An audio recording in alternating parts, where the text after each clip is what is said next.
Now it's recording. See you right later.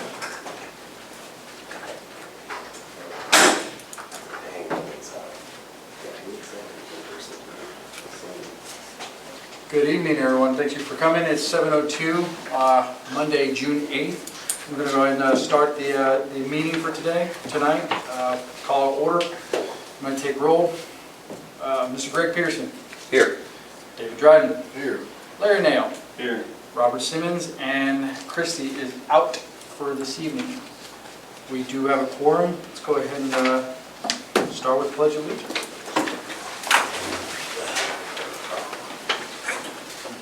I pledge allegiance to the flag of the United States of America and to the republic for which it stands, one nation, under God, indivisible, with liberty and justice for all.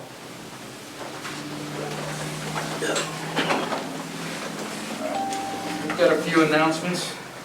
So the town hosted an annual cleanup event on May 16, 2026. It was a huge success. Thank you to all residents and the council who participated and all volunteers assisted in making this event run smoothly. I do want to take this time to say that we do have an open position, open out rec for a town secretary. So if you feel like applying for a town secretary, please do feel free to send us an email at townhall@stpaultx.us. The town has contracted with Everbridge to provide emergency notification services to the residents. If you would like to sign up for notifications, visit the town's website and click on the cell phone icon or call Town Hall at 972-442-7212 for assistance to get signed up. Please remember to keep your grass mowed and lawns maintained. Overgrown grass lowers property values and creates safety hazards, and by hiding pests and blocking visibility. Town code does require all grass and weeds to remain under 12 inches. Failure to cut overgrown grass will result in an official code violation letter. Continued non-compliance will lead to fines or the town hiring a private contractor to mow the property at the owner's expense. Thank you for cooperation in keeping our neighborhoods clean and safe. At this time, I'm going to go ahead and open it up for public comments. Individuals are invited to address the council regarding any item of the meeting agenda on matters not listed on the agenda. Each speaker will be allotted up to 3 minutes. To ensure all speakers have the opportunity to be heard and to maintain the meeting efficiency, I will adjust the speaking time as needed, uniformly reducing the time for speakers if necessary. So we do have a few people who did submit to speak. Are any of those for the Board of Adjustment public hearing, or is it for the council?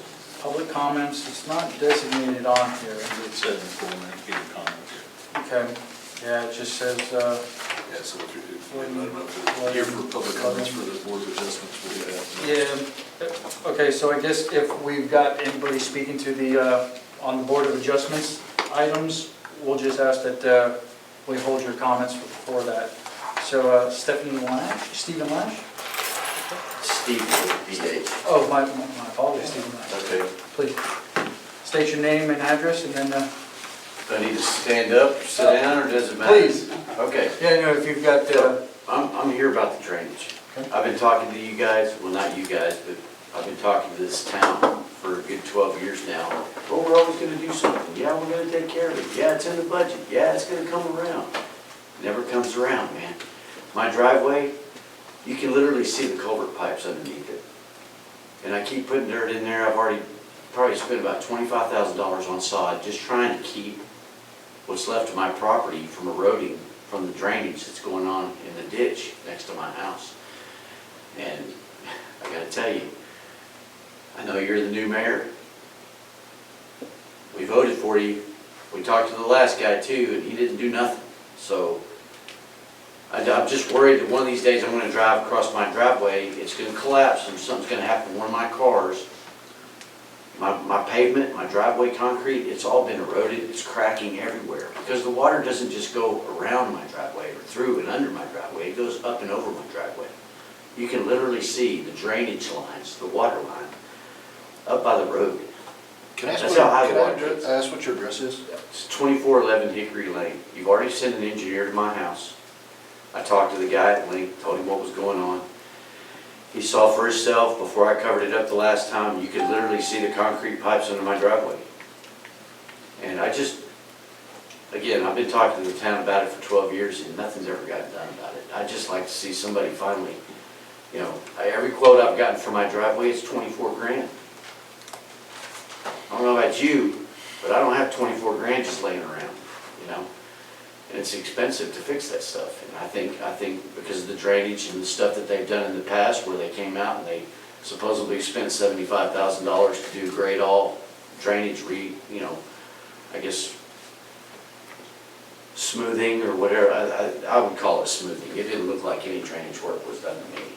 And they stopped way far up in the Vista Oaks neighborhood. They never even came down where we are. And that's where most of the water collects. And they put in this new place behind us. It's put so much water into the neighborhood, it's got nowhere to go. I have a question. Does your property, is it adjacent to a drainage creek area? No. No. Those are the neighbors down from me. So I live right on the corner of Vista Oaks and Hickory Lane. Okay. I'm right there on the corner. I have the only driveway facing the Vista Oaks Street. Well, right there at the corner. Everybody else up for me, there's a couple of them, but. Okay. And the erosion, the water flow, is that from the back of your property or from the front? No, it's all coming from the front of the neighborhood. From the front of the neighborhood Yep. toward your property? And there's 3 culverts. If you were to stand on my driveway and look down or back up towards the front of the neighborhood, there's culvert pipes, 3 culvert pipes on both sides of the road, all the way up the road. Everywhere there's a junction, there's 3 pipes. When you get to my driveway, there's only 2. And I just really never understood why Golf Homes did that. Okay. Seems to me like there should have been a 3rd pipe to adjust, because when it comes out of that road right there, when it comes down Vista Oaks and it hits Hickory Lane on my side of the road, it just churns. I mean, it gets so high, it looks like a whirlpool. Okay. So it goes over your driveway? It goes up and over my driveway. You can literally see the water line. I've got video if you want to see it. I'd be absolutely willing to It's see it. crazy. Yeah, if you don't mind, what we can do is I'll circle back with the engineer. That's fine, that's Yeah. fine. I'll find it, and then when you guys want to see it, you can see it. But man, Can you provide that to the town, I've sent to Alex and let her He send it out? did send I one. sent it to her. Yeah, he sent I've one. already talked to her. I told her I was He going to be sent here. one video last week. There were 2 others, but they were too large to come through. So I only got the one. I know Scott received some maybe a year ago, Okay. so I can hunt those down.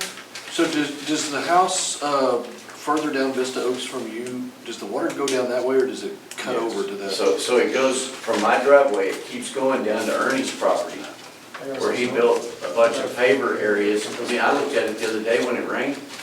I mean, I guess what I'm asking is yours like the worst of it, or are the other houses experiencing I it don't too? think my house is the worst of it, but I think I fall in line with some of that, because my driveway is completely destroyed. Okay. And I'm 90% sure it's because of the water. It is. If you have a date that you can go out. Thank you for sharing. Yeah, thank you. Appreciate Thank it. you. Thanks for hearing me. Cool. Okay. Thank you, Mr. Lash. I'll follow up with you. Yep, Okay. All right. and I got more videos. I'll share them all with you. If you stick around, I mean, part of our discussion tonight is a preliminary budget, and you will see a significantly larger amount in our preliminary budget for this kind of stuff. So That's we're very aware of it. That's awesome. So I'm going to go down the next one. Monty McDougal. Okay. Please state your name and Monty Address. McDougal, 2406 Vista Oaks Lane. And if you don't mind, I'll just step up here and just show you some pictures. I mean, I'm at literally the bottom of the floodplain. I'm like the house in the corner at the bottom of the creek. And Which one? this one right here. So, I mean, I take water from both sides. I take water coming down the backside, and I take water coming down across the area that they're talking about, my next door neighbor's yard, Tony. I mean, just to give you an idea, I mean, the backyard, the water flow is about 16 to 20 inches of water flows across there. You know, give you an idea, the front yard looked kind of like this. It's the worst of it. That's the the water coming up out of Okay, I the see. front. And is this in heavy rain states when they might do like flash flood states? Or is this in, and when I say flash flood, I'm talking maybe an inch or more? Or is it with any rains? It's heavy rains. It's Heavy when rains. it's- When it's the worst. Okay. I mean, and to give you an idea, this is like the right-hand side of my property where the front of my shop is. Okay. I mean, it piled this up literally at the edge of the front of my shop. Oh, against the wall of the house? Yeah, the Okay. debris, I mean, and that's, if it wasn't for the fact that my foundation was about 6 to 8 inches tall in the front of that shop, I would have had water in the front of the shop. The back of the shop is built up about 24 inches. It was 18 inches, between 16 and 18 inches in the back of my shop, based on the water line. You know, Is that the water coming from the street, or is that the water? This backing up? this was water coming across my neighbor Tony's yard Okay. in the mine, Yeah. that piled this particular pile up. Got it. How long have you lived there? 15 years now? So you were there before they built the public storage Yeah. place. Was it that bad before? I've only ever seen it this bad once before, and it's been more frequent since they built the public storage. Because what was the status, because we were going after the town of Wiley for, because they approved the public storage and that wasn't our jurisdiction, and water's coming off of that. I don't That was have county, anything to do so- for that, but it's So county. county approved that. Not Wiley. TJ. But, They don't care. And say, That all drops in back. right, but that's, but All this is coming out down this way. there were, at one point, there was supposed to be some negotiations with the county or the city, Wiley. I thought my understanding is there was some negotiation with the city of Wiley that they were gonna assist with the drainage, with a runoff or a drainage flow area. Is that correct or not correct? I Yeah, so have no So information on that. we have the no man's land on that side. It's that big culvert between Wiley and us. Right. It's all grown in. Yeah, It's all easement on both sides. So the negotiation with Wiley would be to get them to help do half of that, basically, down to the middle. okay. So it's that culvert easement, or not the culvert, but that, That big. Drainage long area drainage easement. area. Yeah, so behind his house directly. But it's also fed from the north, It is headed. from, I mean, there's water Lakeway, comes down yes. three sides, so I mean, I get water coming from, as you face my house, Coming the here. right across the Yeah, neighbor's yard. He's getting it. I get water coming down the left side from Joey and them's house that comes down the drainage ditch beside my house to the left. And then all the water coming down the back from the creek is piling up because of all the brush out in the creek. so, Basically what Aviel said, the engineer said, is this is a backup source. Okay. So it flows okay for a while, and it starts backing up, and you get back pressure. Sure. From that not being able to go anywhere. And then we have the added estimate of 10 acres of runoff from the RV storage. an RV storage. is the no man's land, is that just built up with silt and stuff? or is Yes. it- so it just needs It's to be- completely until they. Now, what is the square footage area of that no man's land, that county area? That's not county. It's not county? It's not county. Is It it? is, So it's Wiley, complicated. St. Paul. Yeah, so Wiley's half of it. Mhm. Thank you. Here, let me continue. Yeah, let's continue I've got a couple more that are Walk us flooding. Okay. So is that Larry? Yep. Please state your name and address. Larry Corsi, 2403 Vista Oaks. I've been there since 2022, the year before the RV storage was built. And in the time that we've been there, we've had to put in $18,000 worth of French drain work. The side of my slab on my shop has descended about 6 inches because of the runoff that's coming in between my property line and Joey Shermer's. And then the same thing as Steve, the front, I had a depression under the concrete that's next to my culvert that collapsed that we had to replace, and that's been new concrete 2 years ago as well.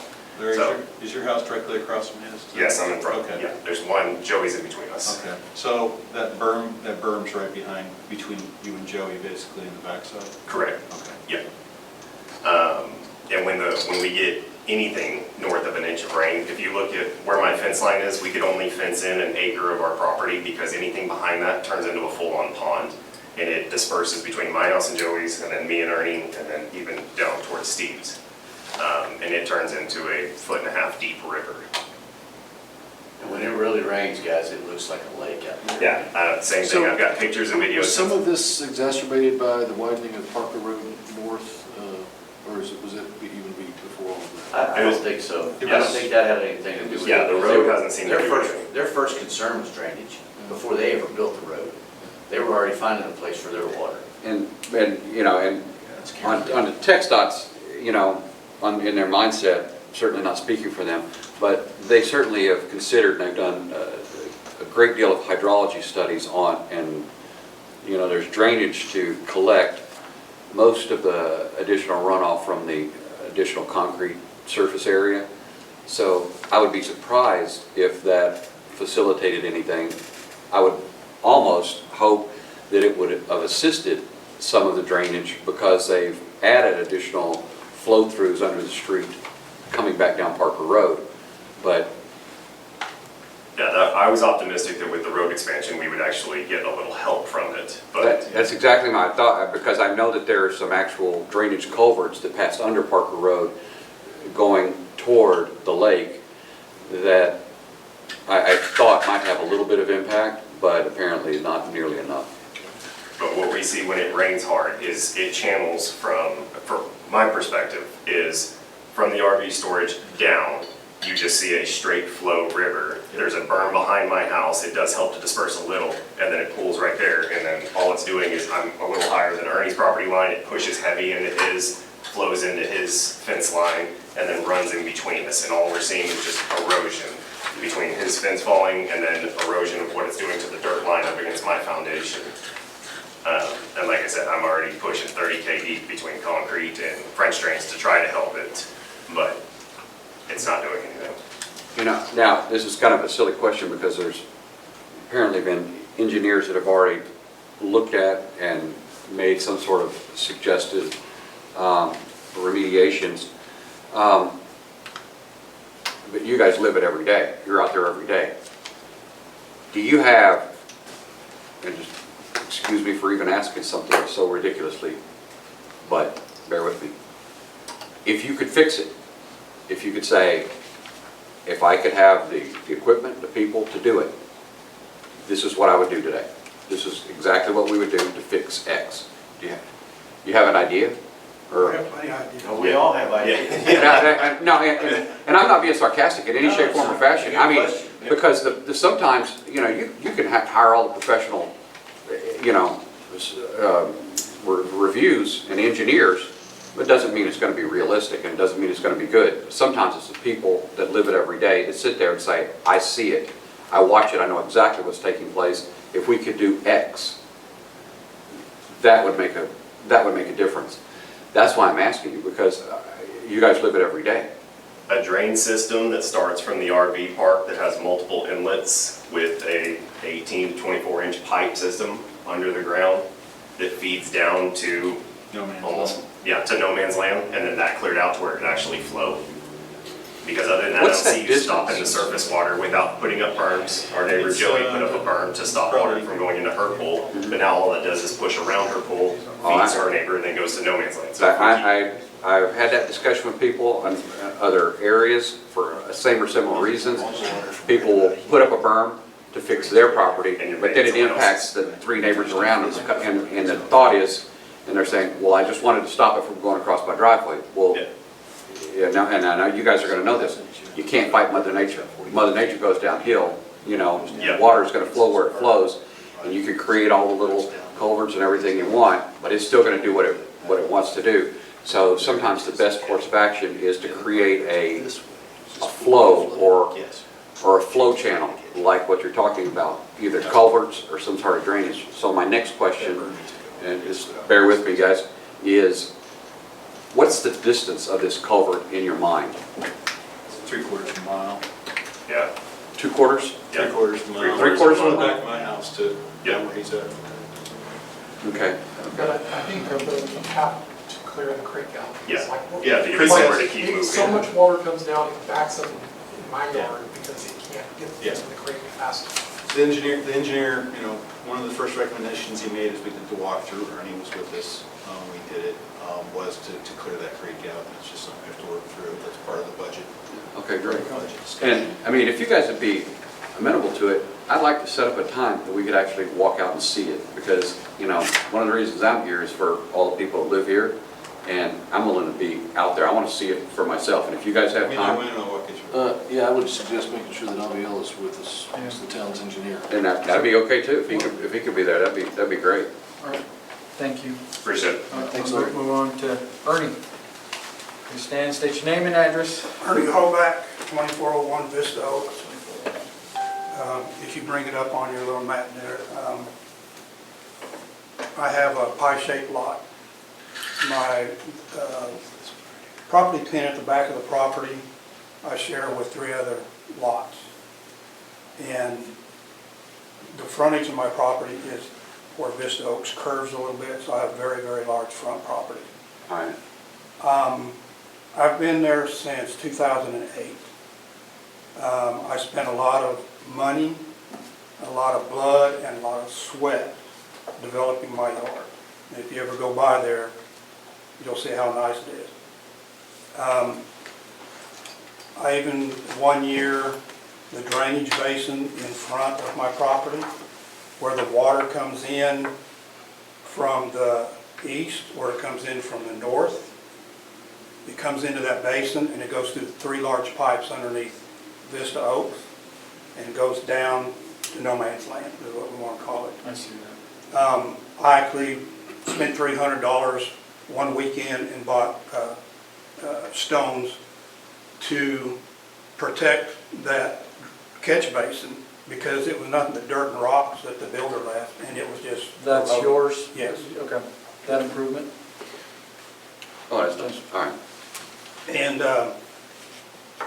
so anyways, it's multifaceted in the sense that, yes, no man's land needs to be cleaned out, and it needs to flow much better. The culvert, 3 culvert pipes in that catch basin in front of my house does not carry the water now. The other day, Thursday, Last year, Thursday, with the 4-inch. the 27th, Yeah. week before last, that's the highest it's ever been. And I have pictures of it. Stephen's got videos because he drove around. It's the highest it's ever been in 17 years. And it's all designed right there so that when that basin fills up, it flows in front of my house. I've got 2 huge pipes underneath my driveway. The debris line that I have on photos will show that it was 2/3 of the way up those pipes under my driveway. And the reason is because between my house and Larry's house, there's water coming down between Larry's house and not Larry now, but Corsi house. It's coming down from up at the storage place. So it's meeting there. And then on the other side, Larry's got a very small front yard. So at his driveway, then there's another ditch that comes down between his house and Joey Shermer's house. And there's a ton of water coming down it. So then when it's trying to go underneath Joey Shermer's driveway, it's just almost full. And the reason for that is it has to go around the backside of the cul-de-sac to in front of Monty's house. Then the ditch just turns and goes down probably another 50 feet. Then it has to turn back to the right and go due west to no man's land. And all of that area from no man's land upstream to my driveway is silted real bad. Right now underneath Larry and Joey Shermer's driveways, in those concrete areas, they're holding about 6 to 8 inches of water on top of concrete. The reason is because the dirt in between is too high and it's all grassed up and everything. And then in front of Monty's house, it's flat, it needs to be graded, deepened, and then alongside of Monty's house, it needs to be all cleaned out. It's grown up, but you don't even want to walk over there right now. And when you're talking about it's grown up and it's flattened out, are these constructed bar ditches? Yeah. Okay. But it's not very deep. So is the majority of the challenges on Vista Oaks not hickory? or do the houses on Hickory have? Vista Oaks. So it's really more. And also, I'm also speaking for my neighbor across the street, These two? Gabriel Madrid. These houses have no problems. And the reason this is kind of important is that we're talking about personal property damage now. Because the water got high enough over there next to his house. The water's going from Vista Oaks to no man's land. It got into his shop. And the floor was all wet. He had to pull a lot of stuff up. And he wasn't able to come tonight, so I was going to speak for him. And he met with the previous mayor. I met with the previous mayor. I met with the city engineer. I walked up with Larry, the city engineer, and the mayor, and all this stuff. And I feel bad for him because his water that's going into his shop and everything is twofold. It's what's backing up because it can't get into the creek. What's his address? It would be probably What's this one? 2402 maybe. Yeah, this is 2402. And so it gets high enough that it actually starts running southbound across his property, and it's still probably 70, 80 feet to no man's land. So he's getting hit from behind and he's getting hit from the side too. Can I just, oh, I'm sorry, keep going, I'll ask But we, generic questions. you know, when I talked to him, he said, I didn't even take pictures or anything. He says, because I was so mad and I was having to go in there and pull all the stuff off the floor, and I wanted to start getting it dried out. Is And, his shop next to the last drainage, the last culvert before no man's land? Is his shop abut no man's land? Which one is it? Yes. Which one Yeah, is it? his property backs up against it. Okay. I'm just trying to make sure it was the right He's address. right here. Oh, okay, so. So he has water coming down no man's land, and then he has the water that comes through my culverts. So, Okay, I see that now. And he noticed it too, just like I have. I can go to the other side of the culverts, and when it's all backed up on my side, and they're full, but it's all backing up from no man's land, and it just spreads On out. up there. So, at that curve, at that, right there, that left-hand turn that you're looking at that goes into the circle, is there some sort of drainage access that goes off of that street area into the no man's land area? And is that side pipe the only, the side area, the only thing that, sorry. No worries. well, at the end of Vista Oaks in the circle. Is this the there's a only drainage. access for drainage? No, there's one over here at the circle. One right Yeah, but here, that one goes right? down there. Oh, I see that one. One right Yeah. here. Because that's All this what goes we're- down in there. Yeah. It still goes down. Yeah. How much of this area, There's a low spot here. where is the, Okay. where's the city line? Okay. City line between us All and right. one? So, is this drainage path the one that currently is completely blocked up? This one here is completely Well, blocked this one's up? the one he's talking about, just with the blocked up. Oh, okay. I mean, this one's not much better either.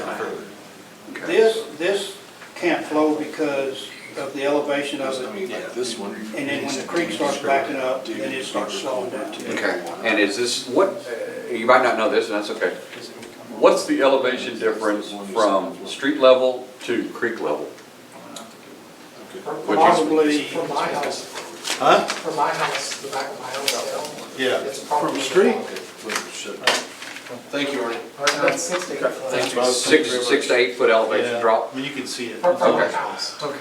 Okay, so it's a visible drop. Yeah, it's a visible drop. Okay, So, I've got pictures from, before Carefree. I've got pictures from back before the RV place was there. Yeah, so you've got them, you showed them to me from before and Carefree. the reason I was even asking that is because there's a difference if there's a visible drop where hydrology flow is not a question, as opposed to we just put in a bar ditch and we have a slight dip in elevation, then it's kind of iffy at best. But a 8 to 13 foot drop between creek level and street level, that's substantial enough that if there was flow options, that's not a question. I mean, it's going to go there. So I understand, okay. So part of the challenge with the neighborhood, Vista Oaks as a whole, the entire development, is it hasn't had any work done to it except for up here Okay. since Well, if I could mention 2006 also, when it was basically put in. So all that land There's was a basically silted, all electrical, grown up and all that. There's been no maintenance in the ditches. Got a it. transformer box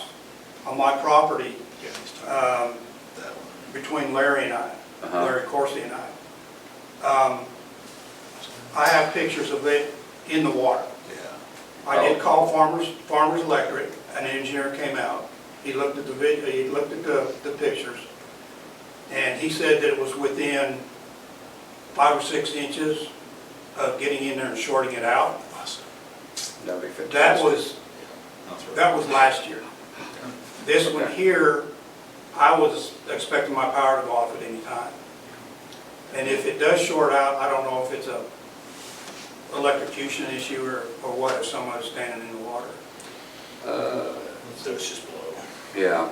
It would just, yeah, it would just, So it's just blow. the likelihood it would just blow, it probably, because it probably wouldn't be an electrocution, but it would be a blow issue.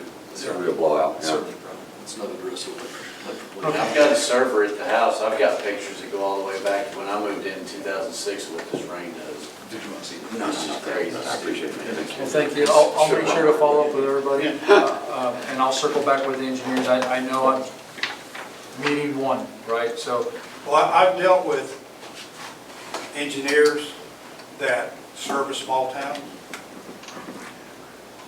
I don't have I understand, a lot of respect for what it is. I mean, they're here to take your money, I understand. and they're here to drag it out, and stuff.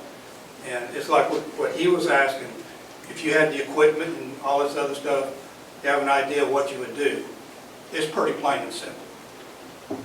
A farmer that knows about grades in a field and how to drain land, Yeah, exactly. and stuff, would know what needs to be done down there. Right. And a lot of it's just clean up and some dirt work, and it'll get the water Flowing. off of us.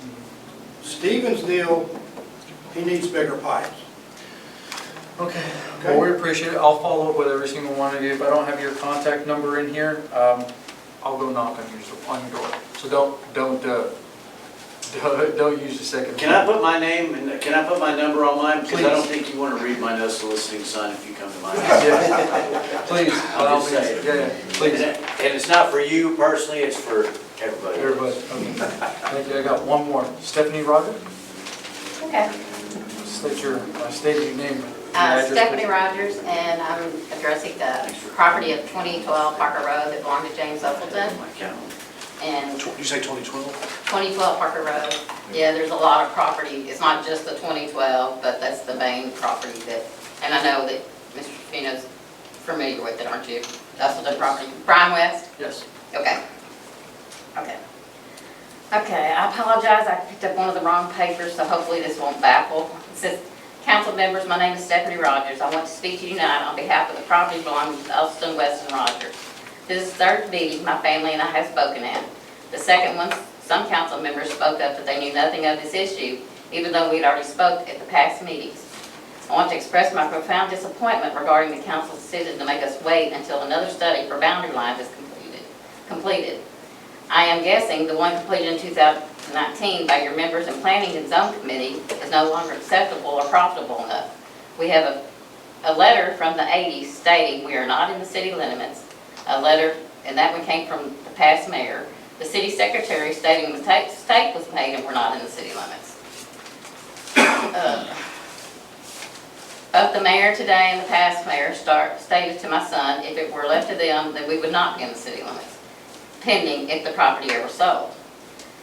We have been used as pawns by members of this council while you were trying to remove an employee, or we feel like we have been, or you're trying to remove an employee. We were used to help with this. An employee this council hired an employee that stated this and started this and then lied to us when confronted. This same employee told us he did not know why the council was trying to put us in the city limits and you should all be investigated for corruption. While my son, Brian West, has provided you with numerous evidence to establish why we're not in the city limits, Past members of this council have stood up and spoken to all of you, and letters have been presented. We have never been in the city limits.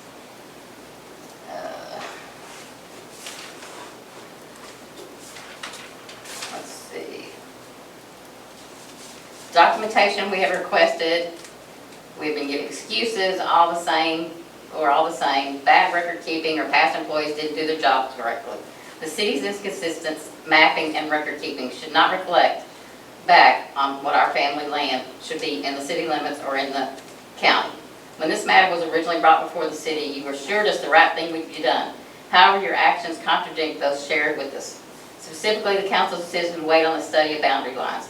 While we respect the time and effort it takes to serve on this city council, it is our sincere expectation that this council revisit this matter by doing the right thing and stating that our property is not in the city limits and never legally has been. Only the original 150 feet was in the city limits to ever start with. So, that's all I have. Thank you very much. Since then, has anybody reached out to you since the We've last? heard nothing. Have y'all done the study yet, or started on it, or? We're in communication with the town attorney. That's all I can say at this time. I am now in a different position than I was before, Yes. so it's a lot of different politics. I understand the position where you're at. I'm probably more aware of where you're coming from just because I've been privy to being on both sides now. That being said, I haven't forgot about you. I had a discussion about it today with the town attorney. I'm going to follow up accordingly, but Well, I just like to have I would like your contact number if that's okay. Okay, yes. I can get it before you head out. Okay. Okay? I'd like to add one more thing. Yes, please. I don't think anybody realizes how many expectations or decisions were made on this property only paying property taxes to the county. Houses and homes were built at certain sizes and certain ways, knowing that we wouldn't be taxed both ways. I mean, that's huge. And it's like the city secretary told us that we wanted y'all to sell out. Well, we don't want to sell out. Our family's been here since the 60s, before the 60s. And it's been family land, and as y'all all know, my father has passed away a few months ago, and we want to keep it in the family. We don't want to lose our land because we can't afford taxes. It is our family home and land, and we want to keep it that way. So, And I know you're aware. No, so my condolences, I understand it is a very difficult situation. I just want to let you know that, I'm going to do my best, and I hope that the current council will empower me to do my best. I can only take so many directives all on my own. They are my guiding light, so to speak. But that said, I won't not let it fall to the wayside. I hope that the previous administration or the previous, don't let the perception that you had before pave the way for this current administration. Okay. Okay? I'll give you a chance. Okay. Thank you. Thank you. Okay. So is there anybody else who'd like to speak? I think that's everybody. Okay. All right, at this time, I'm going to go ahead and close the public comments.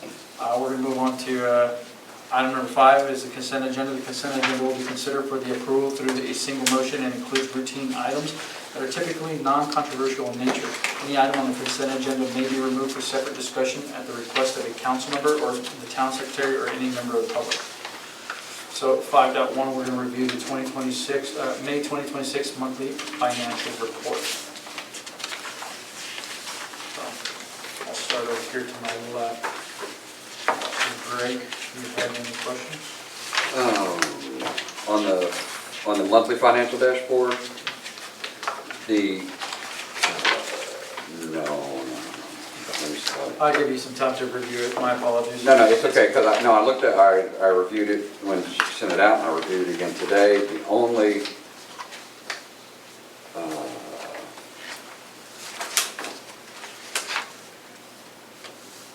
no, I don't have a question. Mr. Dry? No questions, and I'll make a motion that we approve the consent agenda for 5.1 and 5.2. I'll second it. All right, next one. Okay. All in favor? All right. Opposed? And nice job, Alex, on improving our monthly financials. Yeah, Very much easier to read. And the summary, very, very good job. Hey, the CPA, give him some credit. Yeah, but you took our requests and our I did. recommendations, so thank you.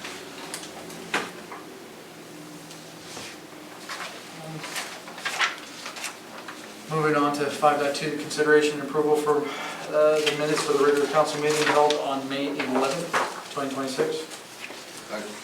My recommendation was 5.1 and 5.2. Oh, 5.2? Yes. Oh, my apologies. We're Get on that six, out? we're on 6. Yes, I did. Okay. I missed that one. All right, moving on to the regular agenda, 6.1, discussion and possible action on preliminary budget and the budget calendar for fiscal year 2026 and 2027.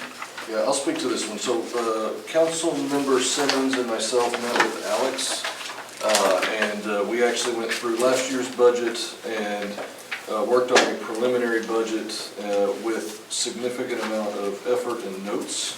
So you will see any kind of major discrepancy. There are certain expenses that are basically standard, electric bill, water bill, stuff like that. So not a lot of explanation needed there. But there were some areas that were significantly different than prior year's budget. Councilmember Simmons and I have had concerns that every year we have budgeted for certain repairs and improvements, and we don't spend them, and we keep accumulating money at the expense of homeowners who are not having their needs met as well. So anything that is significantly different in the proposed, again, preliminary budget, you can read the notes on, but you will see that there is a substantial increase in projects for maintenance and for repairs. Alex, do you remember which line item that was? Yeah, I know, that's what I'm trying to look for right I'm now. trying to quickly go through it. But that was, the most significant budget change item was about 400 grand that we had suggested. It was quite a bit, yeah. Yeah, it was up 400 grand. Here we go. It's, Total road meetings? I have no idea which page this is. It's on the one that says Town of St. Paul Public Works is the heading. Works page. Yes, 9110-2. So that's going to be the most significant change in the budget, was a Going from 110. 350% increase on capital improvements. So the proposed budget was actually 500,000 plus an extra 100,000 for maintenance. But one of the things that you're going to see for it to balance out in the budget, when you see the revenue side, you will see that coming out of reserves. So that's where it's being covered or paid for out of reserves that we continue to accumulate. Did you adjust for the lower interest rate? We've adjusted for that, yes. So there's a 352% increase.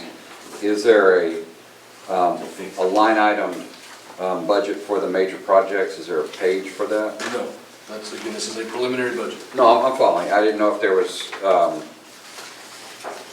was any kind of like an estimation worksheet that started, that drove the 500,000? Oh, the 500,000 was basically using about a fourth of our reserves. Some of that's going to hit the KSL recommendation too, right? Yeah, now we already have some KSA recommendations on different things. It could be millions. Yeah. But we certainly need to increase our budget for that. And so if you'll notice on the revenue side, you're going to see other revenue, and it's basically pulling money from reserves that have basically been accumulating every year, probably 200 grand this year, that we had budgeted for repairs that didn't do it. And so we would like to at least propose a very aggressive capital improvement program for our next fiscal year. Well, we're well past Parker for that month, for the most part. Yeah, I mean, there were certain things that we didn't want to do because of Yeah. Parker Road and because, we didn't want to spend money and have it get tore up. Yep. But with where we are now, we It's think time to move on. it's appropriate and needed to spend the money that has been both previously budgeted and deferred. No, that makes perfect sense. My only personal request or ask would be, and I've got no issue with the expenditure. The ask would be that if there could be like a line item estimation of, here are the projects, the estimated cost, and here's the That probable comes spend. next, because again, we were given from KSA, our engineer, a huge laundry list of potential things that would cost millions. Yeah, So we don't have, that was not Alex and Simmons and myself's role. We just needed to allocate in a preliminary budget an aggressive dollar amount, of which then, once we've got approval for this, then we can, as a council, start working and voting on what projects. oh, I see now, I see. So this is just a preliminary number. In the formal budget will be Not, approved. not really calculated off of any kind of known estimated need, it's just a holding, There is a need there, it's just just more of a holding. more finite detail comes in. There will be September more 14th. projects always than we will have funds Oh, to yeah, cover. no, So this will give us a very aggressive way to start addressing the biggest concerns and issues first. And frankly, we've known about Vista Oaks being an issue for a while. yeah. Now, I do know that there was a period where we were trying to see if any of that responsibility was the county or Wiley from Carefree. And also the no man's land butts up to Wiley. So I don't personally know where the actual city line is in no man's land. And so we're gonna have to. There has to be a plat or something on it. There does, File with and the so, county. so we haven't heard from anybody on where that is and whose responsibility is gonna be for what. So, I don't think it's gonna be hard to get homeowner approval to do work on people's property and stuff like that. So that'll be a process that we have to get approval. Thumbs up. But I don't think we're gonna have a problem getting that Thumbs up. approval. But it needs to be a coordinated effort on the entire project. 100%. You have plenty of easements. You have easements all the way from up there above Larry Nail's house. Because there's some concrete that's north, correct, in no man's land? There's a concrete. Yeah, there's a concrete strip to Looks that. like There's some concrete north of y'all that I haven't walked it, but I see it at least on the It's maps. just narrow. Yeah, it was supposed to be the base of the No man's land. But there's easements on both sides. So I assume there's some things that can be done more quickly to ease the problem as we work towards a more permanent solution. Exactly. So, but Robert and I want to make an aggressive proposal of increasing a large amount for the budget for this. Everything else, there were a few little things, legal fees and one project regarding boundaries and stuff like that where we agreed to hire a third party to actually research all of that. Because what we got from our current engineering firm doesn't appear to be fully trustworthy. So we're trying to actually make sure that it's done right. So we've got a fiduciary duty as a council to make sure that we do that right. So we approved a couple of council meetings ago to actually hire a third party to actually review all of that for us. To review all of what it, Boundaries, maps. boundary maps. oh, okay. Because there's been a lot of opinion on stuff that is not, from previous administration, previous town secretary stuff, that has not been accurate. Right. So, we can't just assume that the information we were given is accurate. Can I share something? I've got colleagues of mine, Engineering Concepts and Daniel O'Neill Surveying. They're top notch, man. So there'll be a process to where they can put in a bid, and we're gonna be going down a revamped process. I can't speak to it today, but there will be a time and a place where they'll be able to. I'll make sure y'all have their because they're trustworthy in everything that they do. I mean, they're awesome and they do really good work. Their stuff is rock solid. Anything else you want to flag up, Mr. Gregg? Now, again, just for council's purpose, you can go through and see any significant variance, and we tried to notate what the variance, what the difference was and why. Do you have any anticipation on property tax change? All of that was based on what's already been approved. So those numbers should be solid. Okay, Mr. Nail, I'm good with it. one more time, Mr. Pearson. No, I'm good with it. It's just a preliminary back of the napkin kind of budgetary estimate for the, What we're hoping to do is show the town that we're committed to spending the money that's needed to fix some stuff. Yeah, I completely agree with that. So what I'm looking for this evening is for you to make a motion to direct staff to work on the proposed budget based on this preliminary budget, and then to approve the budget calendar as written. I'll make a motion to approve the preliminary budgetary estimate for the budget year and direct staff to continue operational work on the budget for presentation to the council. Do I have a second? My second. All right, all in favor? Aye. Thank you for doing it, Mr. Dryden. You're welcome.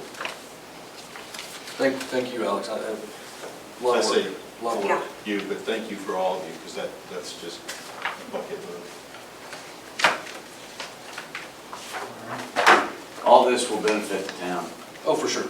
It will. I mean, you'll have some happy neighbors, man. Just saying. Well, I mean, public safety for sure. That too, that too. Not just property safety, but public safety. Moving on to 6.2, discussion and possible action to adopt ordinance 299-260608, adopting the 2024 International Swimming Pool and Spa Code. What's the purpose of this? The pool and spa code, there is an excerpt in your packet from the fence ordinance, which is the following item on the agenda. We are trying to reference this code in our ordinance to regulate pool fence enclosures. You talking about like mesh fencing, is that what I'm saying? Yeah, because there are certain requirements of what a pool fence can be versus like a regular fence to properly screen in the pool. The ordinance was prepared in such a way that we do not have to adopt this code in order to adopt the fence ordinance. If you read the language in there, you'll see what I mean. But I just kind of wanted y'all to get a look at it and discuss it. It has been reviewed by legal for the local amendments and also by BB, who is here tonight, and Phil to answer any questions you have on the fence or on the pool ordinance. And did planning and zoning have, this was their recommendation? They did briefly discuss it when they were making the fence ordinance. The fence ordinance was the one that they pushed up for recommendation. And since we do reference the pool code in that ordinance, that's why I put it here. Okay, so this didn't come as a direct recommendation by P&Z? Correct. Okay.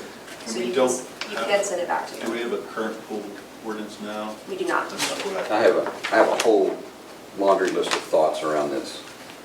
Now, if this is something that you guys want to, wait and discuss and deliberate with the rest of the council.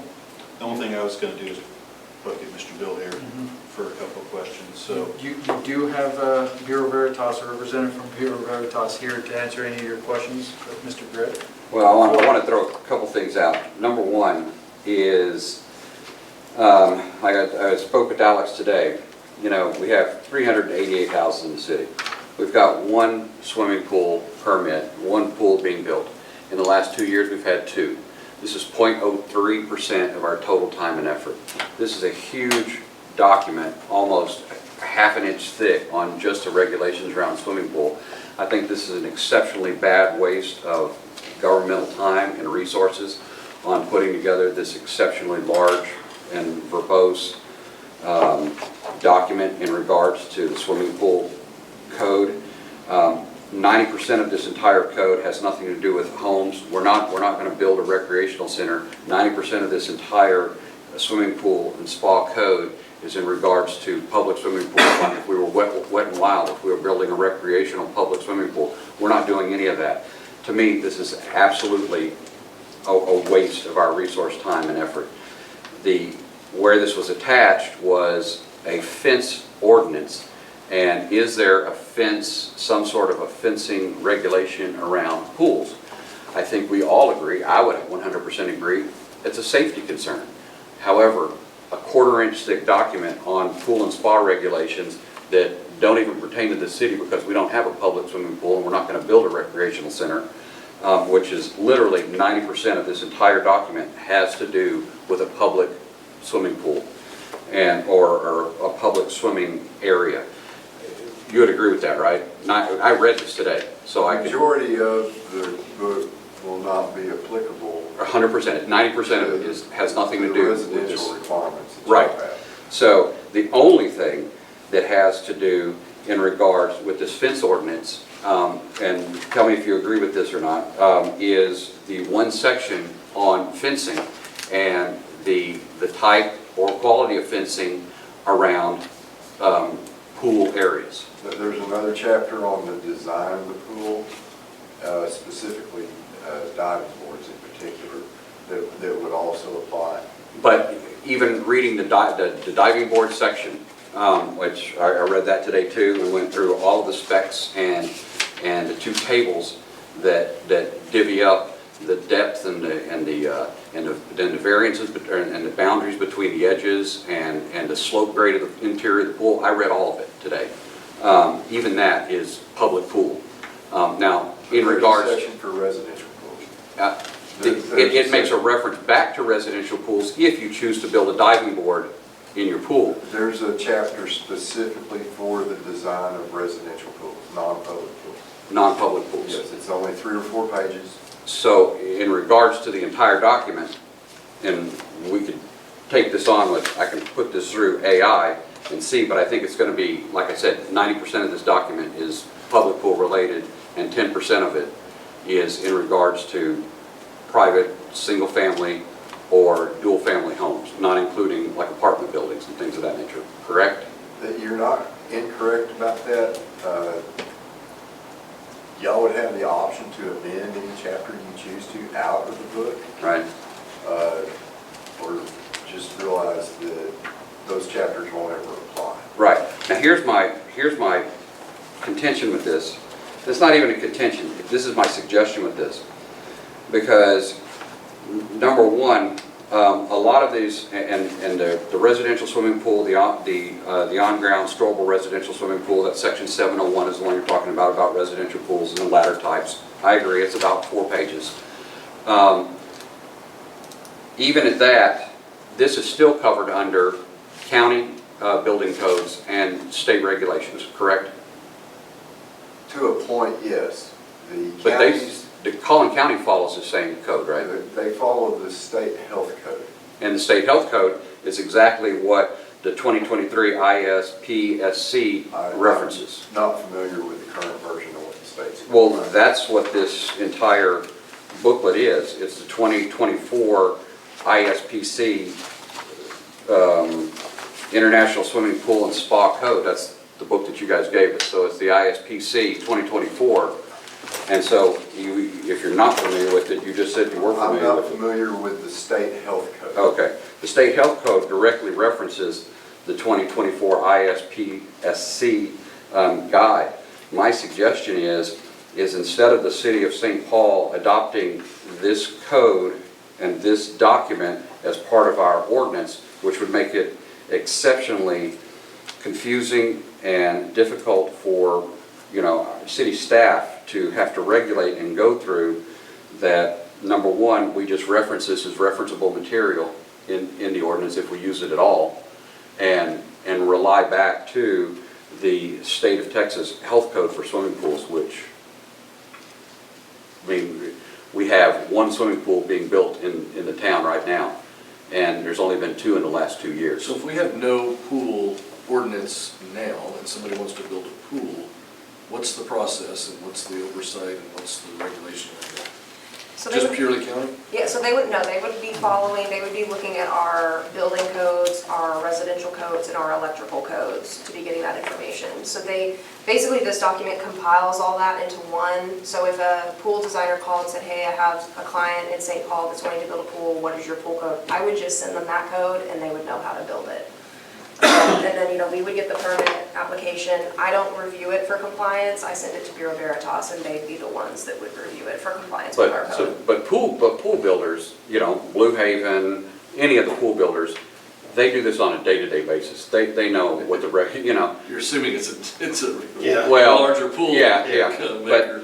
but they do it on a day-to-day basis, and they're going to be well-versed and understand exactly what the code is. And granted, there are going to be electrical codes, but You mentioned the pool builders, all the different cities that they work in, all the adjacent cities have adopted this code book, and these are the rules that they're used to going by. And originally, this portion of code was in the residential code book. They have split it off into a separate book. I think in 2015, maybe the code cycle before that's when they split it off. And now it's its own book. Right. So that's really the only thing that has changed in many, many, many years is instead of adopting it by default when you adopt the IRC, the residential code. Right. Now we have a separate book. Right, and that is my understanding too, that in 2014, the residential code split off the section for pools and spas as its own separate body. And that was my understanding too.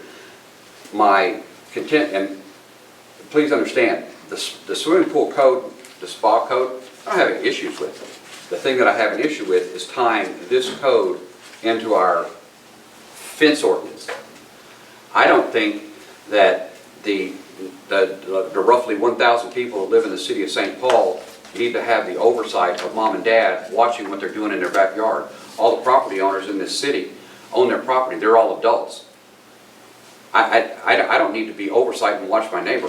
We don't need 4 or 5 supervisors watching everybody do something and be nosy. We're not an HOA, and we all have jobs, and we're not retired people that have nothing better to do than sit around on an HOA board and see if your grass isn't mowed to the 3/4 damn inch that it needs to be, and you're going to report it to somebody or give them a fine.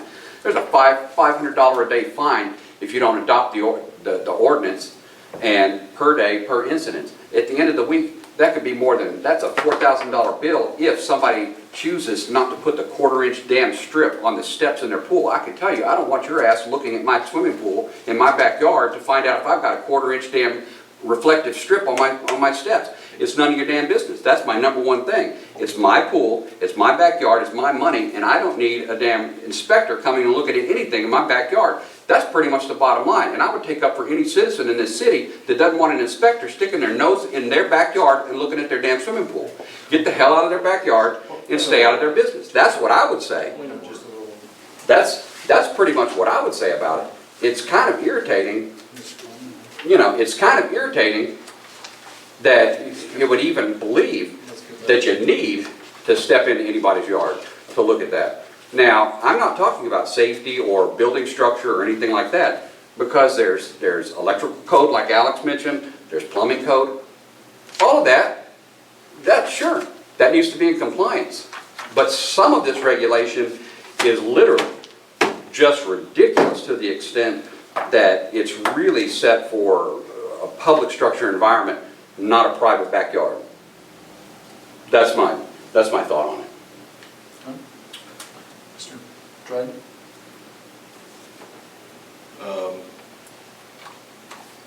With that monologue, I really didn't hear any recommendation. Well, the recommendation is the code as attached to the fence permit, because this is attached in here because of the fence permit. Are you going off because there is commercial type of language in here that doesn't apply and will never apply? And That's one. You just want to strike it out, even though it's kind of... You guys have the ability to strike out what you want from here. Are you recommending that we send this to P&Z? Or you can flat out and say, you can remit it back to We can send it to P&Z to make recommendations? Refine it. Well, there's sort of two elements. One is, I don't think this needs to be attached with the fencing permit. I think the fence ordinance and the regulations inside the pool and spa code don't need to be combined. If you want to set up a pool and spa ordinance, I think that should be separate. Am I correct that 6.2 and 6.3 are two separate? They are two separate. The reason for the fence discussion was because it was generated by the fence ordinance. Right. I don't see Right. 6.2 as being part of the fence discussion. Yeah. It is definitely split, so they are two different ordinances, 290 and 299, 26. They look similar, but you got 299 and 290. So you have 299 and 290. Yes, so it is two different, it is two different ordinances. So you have 299 All right. dash Now, my other, 26. okay, the other little, okay, the other aspect with the swimming pool and spa code is there a necessity that the city of St. Paul have this as an ordinance tool, or can we just refer back to the spa code, the current spa code? the ordinance could simply be one paragraph saying that the city of St. Paul is going to abide by the 2020, the current ISPSC code. That's effectively what this does. So it That's does what the have to be ordinance does. defined what it With is, some because you exclusions. actually have to purchase and possess this code. So that is something that you can definitely recommend to P and Z to re-recommend back to Yeah. council. Okay, and the other and last, this is my last, sorry about the diatribe or monologue, is That's what we're here for. Striking. It turns out. striking all of the public pool code Absolutely. regulations. Yeah, I think that guidance goes back to P and Z. And so, So would somebody like to make a recommendation Well, to send us back to I got P&Z? one more comment. Jose, please. Sorry. So this is really no different than us referencing the electrical code of the building code. Right. That's right. So I agree. I agree with you. I had some concerns in the code itself as I was reading through it, and I was going to ask Mr. Bill, sorry, I didn't catch your last name. Blake. Blyton? Blake. Blake. Okay, so, sir, I've seen a couple places in here, it's talking about mesh fences as being allowed as a permanent safety structure, or is that a secondary protection? It's allowed as a code compliant safety structure, but it's not really a permanent Okay. fixture Got it. because it can be removed. Got it, okay. So it does meet the intent of the code. Okay, Some cities understand. look at this really closely because of what it is. Mhm.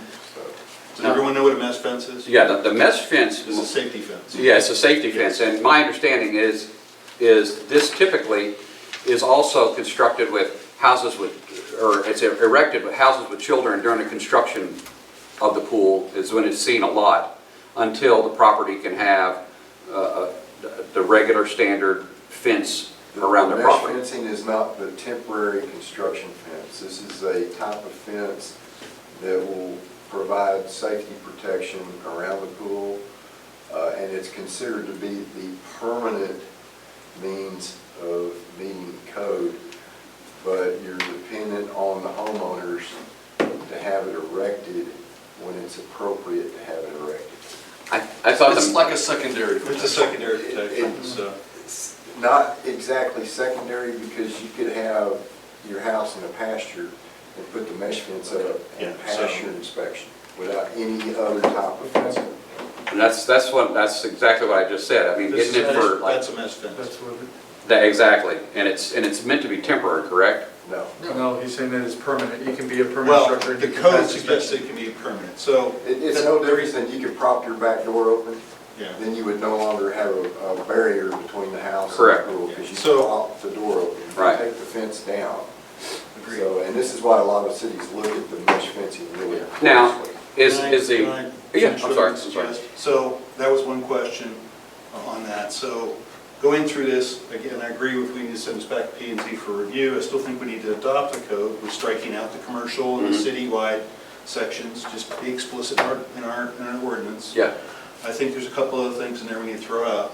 One is the mesh fence is a temporary structure. I agree with you. I think we need to be very explicit in that statement that a mesh fence is only. It's not appropriate. It's a safety structure, not a permanent enclosure to keep people from getting in. Completely We agree. still want to have a fence around the pool. You may want to just amend the mesh fencing out. That's I wasn't trying to interrupt, but that's what my suggestion would be, is to amend mesh fencing completely out. Can we send this back to P&Z with those requests? Absolutely. Yeah. If you even want to email me the things you specifically want them to look at, because it sounds like we've got a couple of different items, And for those who I can definitely let them know. have a more passion for this, possibly attend the P&Z meeting and make your comments as a homeowner known to Sure. P&Z? I don't mind. I mean, you know, I voiced what I thought about it. I mean, it's just, So, I don't want Alex burdened down, to tell you the truth, whether it's Alex or whoever. I don't want any of our staff burdened down with, honest to God, a half-inch thick document around pools when we have one built once a year. We only have 380 houses in the city, and what's the likelihood of one being built next year? Possibly one again. It's a tremendous amount of work effort around something that really is not going to get the the value from it. I don't disagree with the statement. I was going to supplement my commentary about mesh fence, just have them strike it. I agree. Yep. I think the other thing that I seriously want them to look at is get rid of the safety bar requirement. I mean, there's stuff in here, if you get a 4-foot pool, you're supposed to have a bar in your steps, right? The step requirement for height and depth and all that stuff, people build their own pool. And then the stripes and the steps too. Yes. There's a lot of detail in there that P&Z can just, I would like to make a motion that we push this 6-2 to P&Z with comments from council and encouragement that council member and homeowners can come to the P&Z meeting and voice their concerns over any pool ordinance. Do we have a second? second it. All in favor? Aye. Motion carries. Alex, you heard the things that I was sort of mentioning, all those, It's on absolutely. you know, all of those, yeah. It's recorded. And all of that can go to All of it. easy, yeah. Let's move on to 6.3, discussion and possible action to adopt ordinance number 290-26-06, thank you, -08, regulating fences. So again, you have some council members that would definitely, you guys might benefit from the historical, reasoning as to why the fence, I guess this was brought to us 15 years ago. They wanted to be here today, but they could not. That said, you guys can, So who brought this to the agenda? this, P&Z recommended this. They've been working on this for about 6 or so months now. Yeah, okay. Last time we came to this, we asked them to go back with some recommendations. Thank y'all. I think I I know, but I got 2 more for you. When I was driving, right? Thank you. Thanks, sir. So there's a whole festivity of good times with the fence ordinance. And, the city, Scott, and the attorney that I had to hire to get Scott off my back over a fence that was already being completed and had a permit for, an original permit. And it was,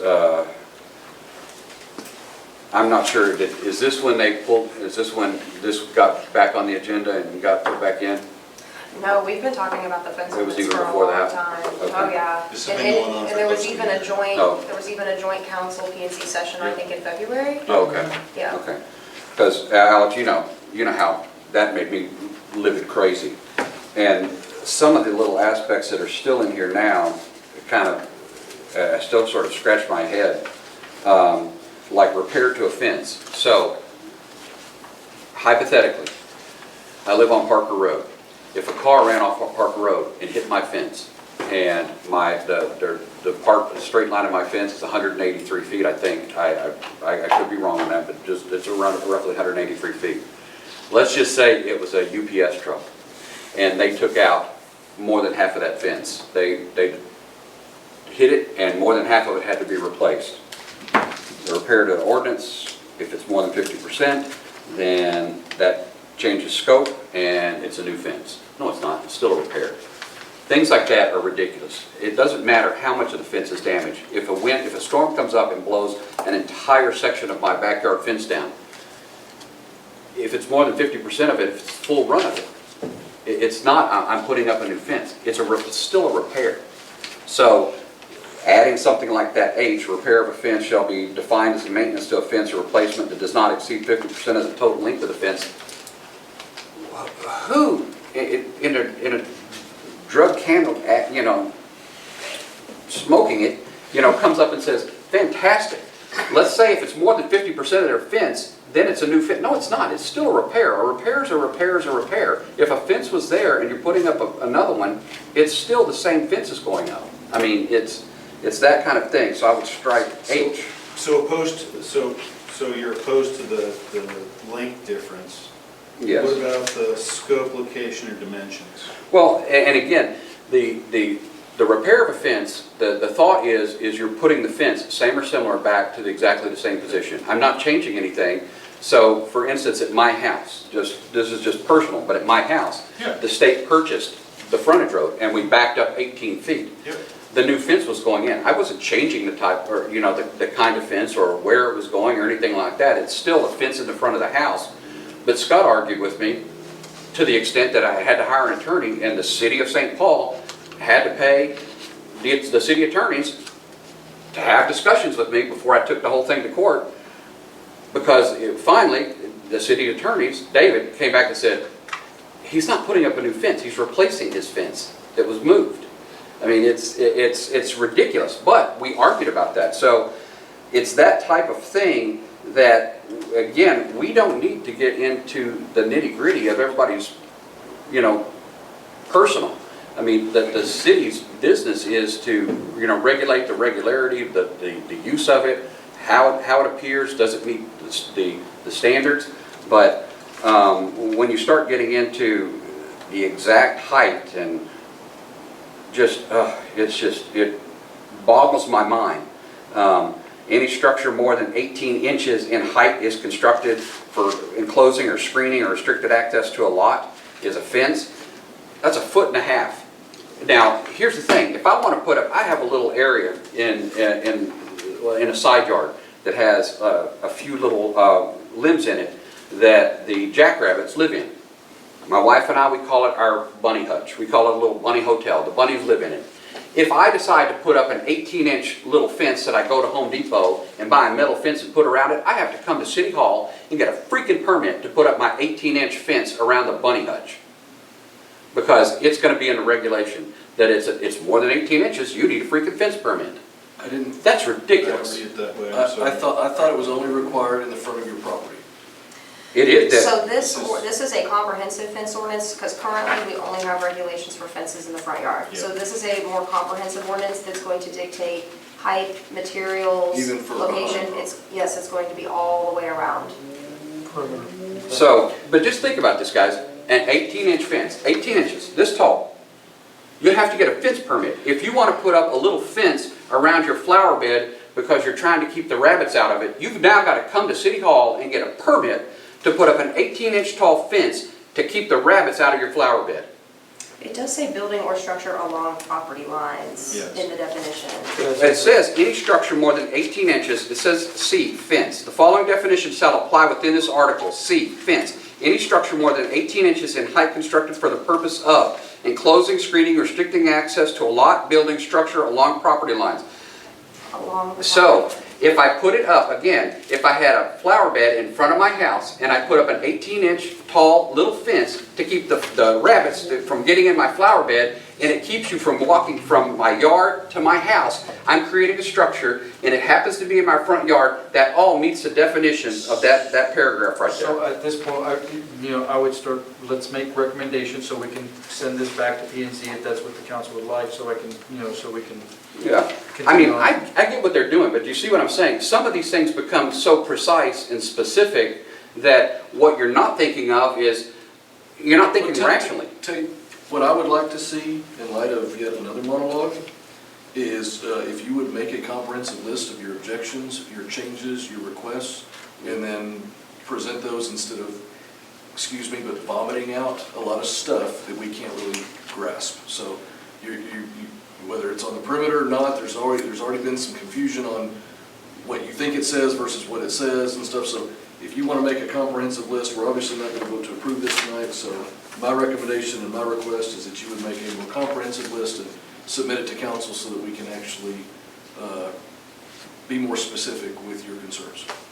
I can do that, however, two things. Number one, it's not vomiting out anything, it's what my thoughts are. I take offense to it. It's quite a bit of high tone and profanity. So It's not quite a bit. I might have said one thing, but, several. okay, if I said several, then, so that's the first thought. And number two, I don't have to propose anything so that you could take stock of it. I mean, we're here to do the city's business. I'm here to support, and I'm here to represent the citizens, and... Your first monologue, sir, said I, probably Absolutely. 10 or 12 times. Absolutely. It was nowhere until the end that you even talked about what's benefiting the town. It was about what you wanted and what you would have and what you would do. It's what I'm suggesting, because I take absolute responsibility for my thoughts on it. And so, sitting here, when I make a statement, I'm taking absolute responsibility for it. I don't need to push it off to you. I don't need to push it off to anyone else. I don't need to push it off to the city attorneys. When I'm making a suggestion, I absolutely are making that suggestion. I absolutely believe what I'm saying.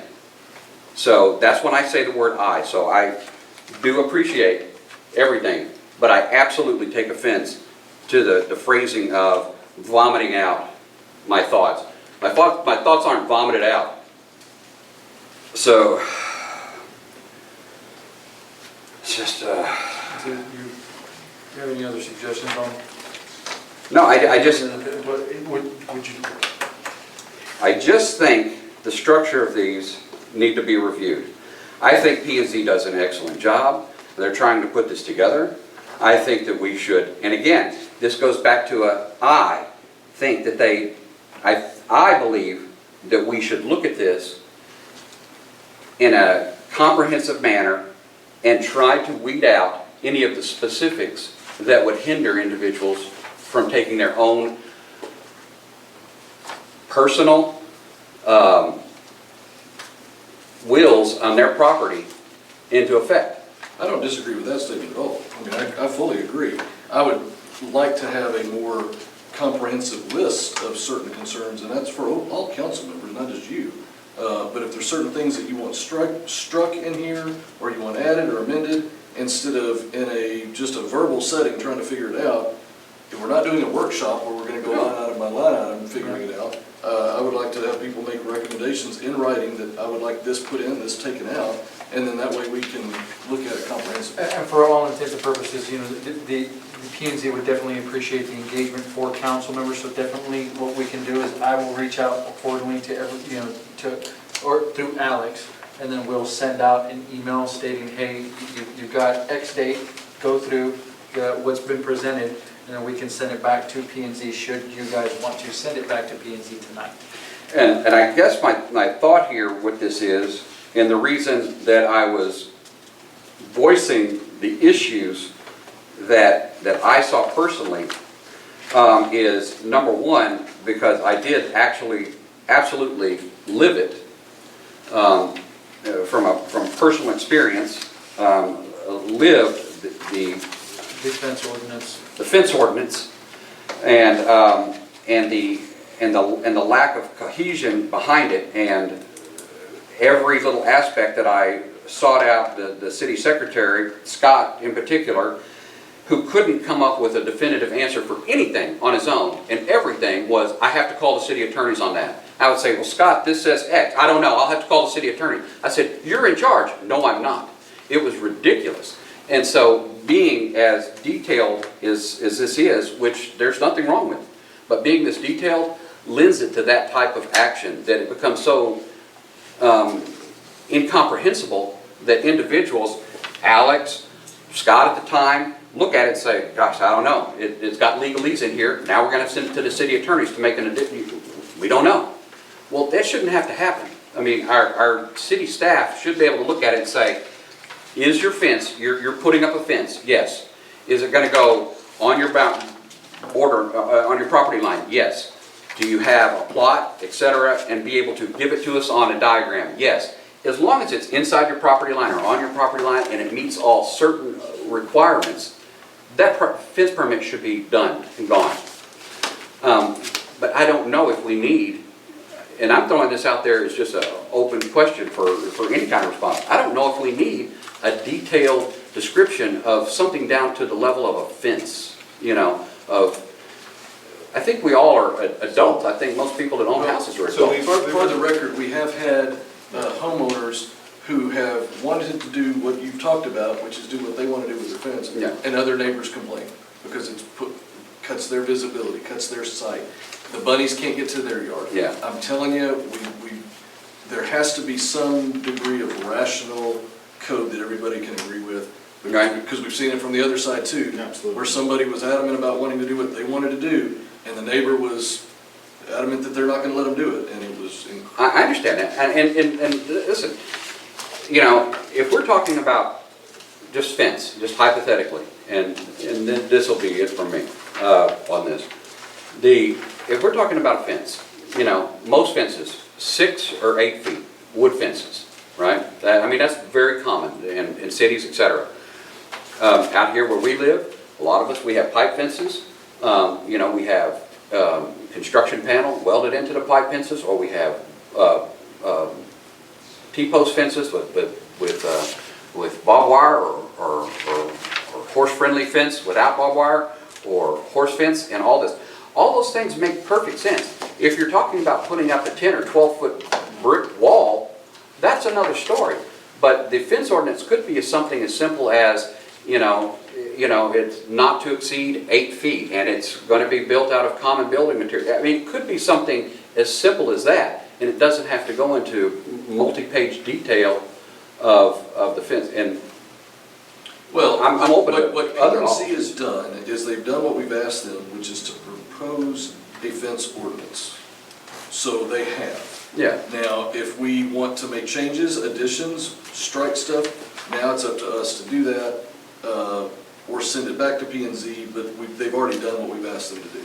So I agree. Right, So I would propose that we table this, bring it back on another future agenda, but have all council members provide their input on what they would like to add, strike, adjust, or fix. Let me see what Larry goes before you consider your proposal. But Mr. Larry, do you have any topic? I'm in alignment on that. I mean, I Okay. have a few changes I was going to suggest, but they're nothing, and I certainly didn't think about the 50% repair part, so. Okay. I have one other little thing I just want to throw out, and again, this isn't because I'm wanting you guys to make a judgment on it or make a determination now. That's not my intent. On the, I'm not sure what section it is, but it's subsection C, number I. No front yard fence shall exceed or erect a height of greater than 4 feet. Right. 4 feet isn't even the standard fence. If you go to Home Depot and buy fencing, it's not even 4 feet. So there's two reasons for that. Just from an institutional knowledge thing, there's two reasons for that. The first reason is that we need inspectors to be able to see past the fence, right? That's also the reason for it can't be contiguous with the waivered fences, meaning continuous face. Sure. The other reason is postal regulations in some cases. Okay. They have to be able to see into it. Okay, I'm out here. So, You can't even buy a chain link fence that's 4 feet. They come at 5. They start at 5 feet. They start at 50 inches, just under 4 feet or under 5 feet. You guys know my fence. You know my property. But again, that could easily We be an could just change adjustment it to 5. I know. I'm throwing out. Here's the thing. I'm just throwing this out here. This is another just a little line item that I'm saying. There's just little items like this all through here, and I just want to make you guys aware of it. We all have those. Okay. And we ought to compile them. Yep. Instead of trying to debate them verbally here. Yeah, and again, I'm not trying to debate it. I'm just throwing this out. This is another thing that just jumped out at me. The 4 feet I'm is. sure other two council members would have inputs as well, so. Yeah. Do we have any motion? I would make a So- motion that we table 863. Do we have a second for that motion? I'll second it. All right, all in favor? Aye. Motion carries. 603 is tabled for discussion. And Alex, would you consult with the mayor for future meeting agendas and when to throw this back on to the, Absolutely. We need and maybe the mayor can communicate to all the council members about kind of how to compile feedback and changes. All right, so here I'm gonna, so this is interesting real quick. We're gonna move on to 7.7.1 is gonna be a, discussion about future meeting agenda items. So that's one of the things that we will take away is definitely need to do better with, well, I need to start communicating with the rest of the council members. That would be first and foremost with getting you all's email addresses addressed. So, but at this point, does anybody have any other recommendations for? I'd like to hear what KSL's got for the drainage plan. Obviously heard from our citizens vociferously this evening, and that's due to us. Yeah, would you find the various it was kind of a comprehensive master proposal recommendation list of everything, like roads and drainage and.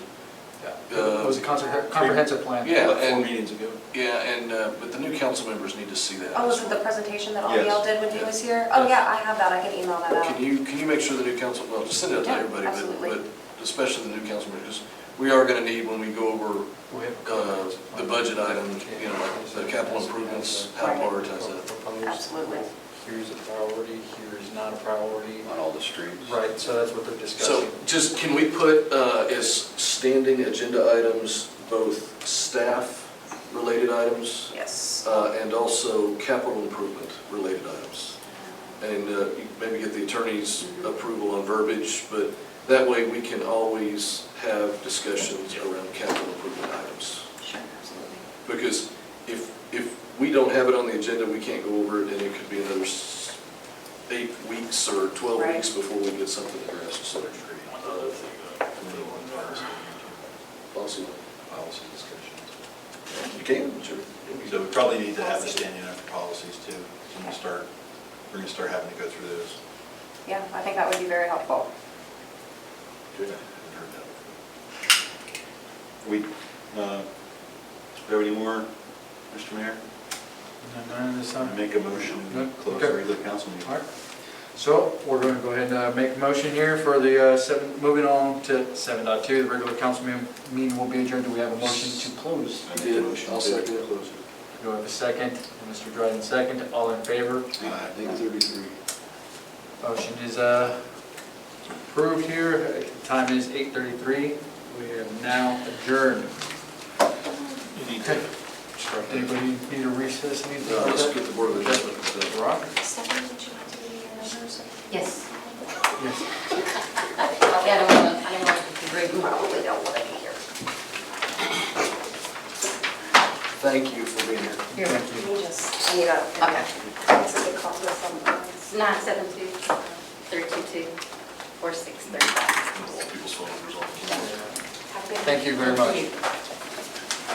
I lost the remote, it died, so it is still recording. I am. Okay, We'll chop it out. Yeah, we'll Cool. drop it. Thank you. Okay. So we're gonna go, so the time is 8:33, June 8th on Monday. I'm gonna go ahead and move and call to order the zoning board of adjustments meeting roll call. Mr. Pearson. Here. Mr. Dryden. Here. And Mr. Nail. Present. We do not have Mr. Robert Simmons or Mrs. Christie present at this time. We do not have a, We have a quorum. well, we have a quorum, but we do not have a majority vote. And we've already had a pledge of allegiance. Right, we've already had the Pledge of Allegiance, so we're going to go ahead and move forward at this time. So we're going to move from We've already addressed the second announcements. to, so we're going to go to minutes, consideration and approval for the minutes for the BOA meeting held on May 11th, 2026. I make a motion we accept the approve the board of adjustment meetings held on May 11th, 2026. Was there an error in those minutes that needed to be corrected? They were all corrected. But they have been corrected? Yes, Okay. they're all Then corrected I'll already. second Larry's motion to approve 2.1. Do we have any, all in favor? Rick? Yes. Okay. Yes. All right, motion carries. Moving on. Just make a statement about why we can't move forward. Okay, so at this time, we cannot move forward on today because we cannot have a majority vote. So at this time, going to have to close the zoning board of adjustments since, again, we do not have a majority vote. We are at 66% since we are only 4 out of 6, and we do need 75%. So at this time, we're going to table it. I'll make a motion that we table 3.2, 4.1, 4.2, and that we adjourn. I second that motion, or I second that do motion. you have a second? Okay, all in favor? Aye. Motion carries. It is adjourned. Beautiful. At this, It's a beautiful. Thank you, Alex. meeting is adjourned. Who Time seconded is that? Was it Larry? 8:36. Shut off that. I was like, can you shut that off? I don't know. You can plug it. Yeah, I would not unplug it. You did, didn't you? No, Who did that? I did not. Daisy and I found it unplugged. Oh, I bet the election people did it. Oh. Because he had asked me about that, Yeah. and I was like, I can try to find a cap for the. Thank you, Alex. thing. Of course, thank you. That's right. So I bet they did it. Figured out.